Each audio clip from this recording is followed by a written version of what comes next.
नमस्कार दोस्तों, आज हम एनसीआर क्षेत्र के बारे में, राष्ट्रीय राजधानी क्षेत्र के बारे में जानकारी प्राप्त करने वाले हैं। तो आइए सबसे पहले जान लेते हैं मोटा मोटी कि नेशनल कैपिटल रीजन या राष्ट्रीय राजधानी क्षेत्र होता क्या है।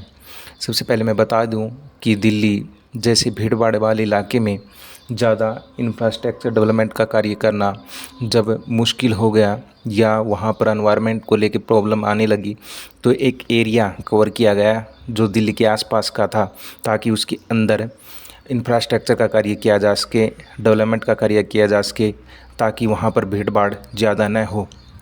इसके लिए 1985 में एक national capital region planning act बनाया गया, जिसके तहत एक बोर्ड बनाया गया, national capital region planning board, जिसका कार्य क्या था, इसके अंदर जो एनसीआर क्षेत्र था उसके अंदर डेवलपमेंट, इंफ्रास्ट्रक्चर और लैंड यूज का कार्य करना। और इसके अंदर पार्टिसिपेट स्टेट थे हरियाणा, राजस्थान, यूपी और एनसीटी दिल्ली।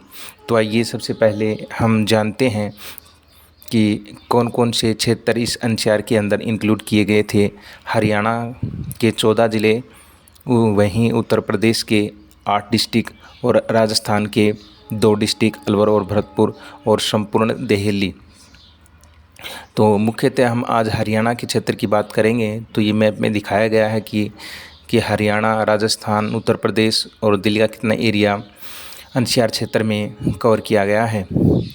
तो इसी के साथ मैं हरियाणा की अगर बात करूं तो हरियाणा के 14 डिस्ट्रिक्ट इस एनसीआर क्षेत्र में इंक्लूड किए गए थे, जिसमें बहुत ज़्यादा एरिया, आधे से भी ज़्यादा 57% एरिया एनसीआर क्षेत्र के अंदर इंक्लूड किया गया, जिसके अंदर फरीदाबाद, गुरुग्राम, नूंह, रोहतक, सोनीपत, रेवाड़ी, झज्जर, गुरुग्राम, पानीपत, पलवल, भिवानी, चरखी दादरी, महेंद्रगढ़, जींद और करनाल आते थे। तो आप देखिए कि हरियाणा का बहुत सा एरिया एनसीआर के अंदर आता है या आता था। तो काफ़ी लंबे समय से हमारे हरियाणा सरकार द्वारा या हरियाणा की जनता द्वारा एनसीआर का क्षेत्र कम किए जाने की ओर प्रयास और किए जा रहे थे, और इसी में काफ़ी बार स्टेटमेंट सरकार द्वारा दी गई थी कि जो दिल्ली है उसके अंदर जो 100 किलोमीटर का एरिया है हरियाणा का, वो ही एनसीआर के अंदर कवर किया जाए। तो आप देखिए मैप में कि हरियाणा का जो एरिया है वो कितना इंक्लूडेड है एनसीआर के अंदर। तो लगभग 57% एरिया कवर है, जिसमें हिसार, सिरसा, फतेहाबाद इनको छोड़ा गया है।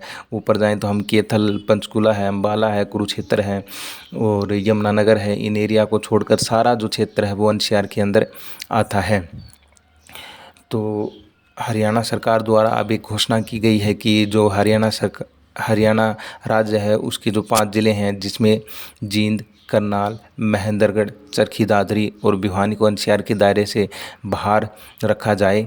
और इसी के साथ में जो रोहतक और पानीपत हैं, इनकी 3 तहसीलों को एनसीआर के दायरे से बाहर रखने की माननीय मुख्यमंत्री मनोहर लाल द्वारा घोषणा की गई।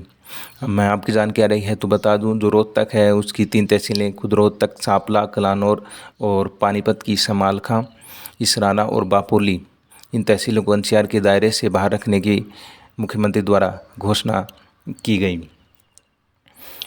तो आप इसमें देख सकते हैं कि हमारे हरियाणा का बहुत सा एरिया एनसीआर में आता था, जो अब कम करने की ओर पहल की गई है। और लगभग बताया जा रहा है कि 24% एरिया हरियाणा का कम करने की घोषणा मनोहर लाल मुख्यमंत्री द्वारा की गई है। इससे दोस्तों काफ़ी सारा हमारे इंफ्रास्ट्रक्चर पे या फिर जो एनवायरनमेंट है उस पर पूरा असर एनसीआर के कारण पड़ता है, क्योंकि सभी रूल एनसीआर वाले लागू होते हैं, इसलिए ये एरिया कम किया गया है। तो आज इस वीडियो में हम इतनी ही जानकारी के साथ समाप्त करते हैं वीडियो। आपको वीडियो पसंद आई होगी। बहुत बहुत धन्यवाद। आपका दिन शुभ हो।